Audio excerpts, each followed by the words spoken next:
Welcome to the pre market report. आज की pre market report में आपका स्वागत है। एंड जैसा कि हमने देखा कि कल निफ्टी ने एक बहुत ही शार्प डाउनफॉल दिखाया एंड उसके बाद काफ़ी सारे लोगों ने निफ्टी में कॉल सेल करने स्टार्ट कर दिए हैं। हालांकि मुझे लगता है एक वन टाइम इवेंट है एंड हमने कल की प्री मार्केट रिपोर्ट में डिस्कस भी करा था कि निफ्टी यहाँ से एक करेक्शन दिखा सकता है जो कि बैक्ड होगा आईटी स्टॉक के डाउनफॉल के साथ, स्पेशली इन्फोसिस के साथ। तो निफ्टी ने अपना वो एक डाउनफॉल दिखा दिया है एंड अब मुझे नहीं लगता कि निफ्टी यहाँ से फर्दर डाउन जाएगा। वो निफ्टी इतने समय से जो ऊपर जा रहा था consistently FI selling FI buying के सपोर्ट के साथ, वो अब डाउन आ चुका है। उसने करेक्शन देख लिया। अब मुझे लगता है यहाँ से निफ्टी बेशक अप मूव ना दिखाए बट यहाँ से कोई फर्दर सिग्निफिकेंट डाउन मूव भी नहीं दिखाएगा। मुझे लगता है यहाँ से निफ्टी कंसोलिडेट करने वाला है 17,500 टू 18,100 की रेंज में। एटलीस्ट ओआई इंटरेस्ट के हिसाब से हमें यही पता चलता है। एंड अगर हम टेक्निकल सपोर्ट्स के साथ भी देखें तो समवेयर बिटवीन 18,200 टू 18,300 टेक्निकली भी एक रेजिस्टेंस है। तो रेजिस्टेंस वहाँ से उसे उसे इस एटलीस्ट इस एक्सपायरी में पार करना निफ्टी के लिए थोड़ा सा डिफिकल्ट हो सकता है। But situations completely he different है अगर हम बैंक निफ्टी को देखें, क्योंकि अभी हमारे रिसेंटली सैटरडे को हमारा आईसीआईसी बैंक का रिजल्ट आने वाला है। वो काफ़ी हद तक डिफाइन कर सकता है कि बैंक निफ्टी किस डायरेक्शन में जाएगा। एक्सपेक्टेशंस काफ़ी अच्छी हैं आईसीआईसी के रिजल्ट्स के साथ, जैसे कि हमने एचडीएफसी के साथ देखा। हालांकि बोला यह जा रहा था कि स्ट्रीट एक्सपेक्टेशन से रिजल्ट्स उतने अच्छे नहीं आए compare to street expectations, but HDFC bank वापस अपने हाई ग्रोथ की पेस पे आ चुका है। After a very long time HDFC bank ने वापस 20% की अर्निंग ग्रोथ दिखाई है, जो कि एचडीएफसी बैंक कंसिस्टेंटली पहले भी दिखाता रहा था। बट पिछले कुछ क्वार्टर्स से एचडीएफसी बैंक मात्र 16% की ग्रोथ से चल रहा था, जो कि काफ़ी अच्छे, एटलीस्ट मुझे पर्सनली एचडीएफसी बैंक के रिजल्ट्स काफ़ी पसंद आए थे, स्ट्रीट एक्सपेक्टेशंस जो भी हों। एंड उसके हिसाब से मैंने एचडीएफसी बैंक में लॉन्ग भी करा है।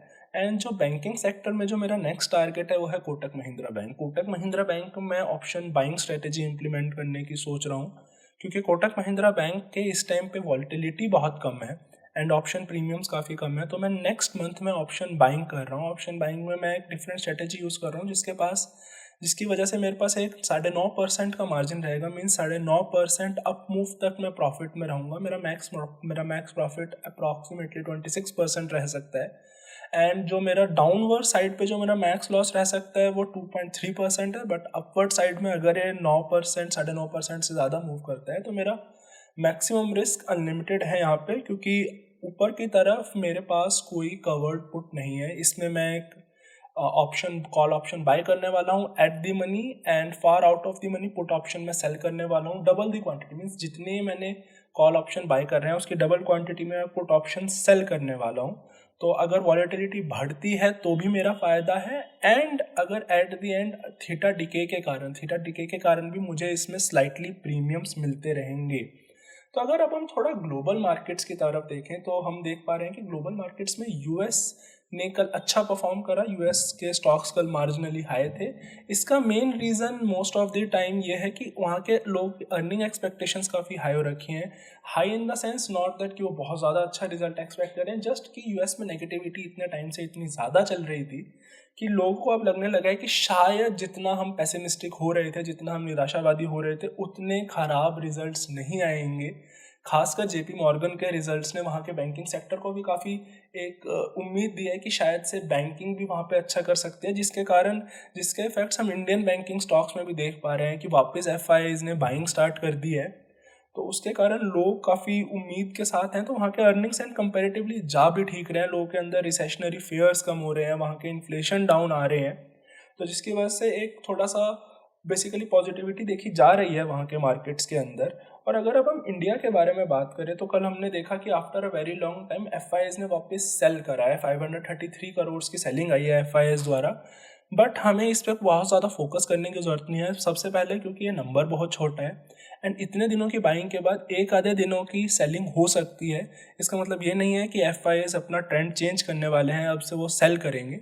बट इनफैक्ट एक आधे दिन की सेलिंग आ जाती है। अगर एफआईएस अपना ट्रेंड चेंज कर रहे हैं तो वो देखने के लिए हमें 2-3 दिन रुकना पड़ेगा, क्योंकि एटलीस्ट एफआईएस 3 दिन लगातार सेल करें तो उसके बाद ही हम कुछ बोल सकते हैं कि शायद एफआईएस अब सेलिंग स्टार्ट करने वाले हैं।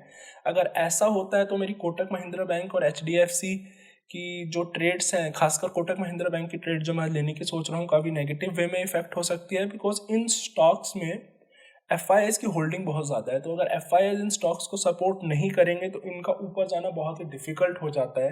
ये हमेशा ध्यान में रखिएगा, जिन स्टॉक्स में FIIs की होल्डिंग बहुत ज़्यादा है वो हमेशा बेकार परफॉर्म करेंगे जब FIIs सेलिंग में जा रहे हो। पर जब FIIs बाइंग में जाते हैं बहुत एक रैपिड रिकवरी दिखाते हैं, जैसे कि हम देख रहे हैं FIIs जब बाय कर रहे हैं तो बैंक्स कितना अच्छा परफॉर्म कर रहे हैं। इसका बहुत मेजर रीज़न ये है कि FIIs की बैंकिंग सेक्टर में होल्डिंग हमेशा से बहुत ज़्यादा रही है। फॉरेन मार्केट्स के बारे में थोड़ी और बात करते हैं, हम देखें तो चाइना के स्टॉक्स भी थोड़े से ऊपर हैं।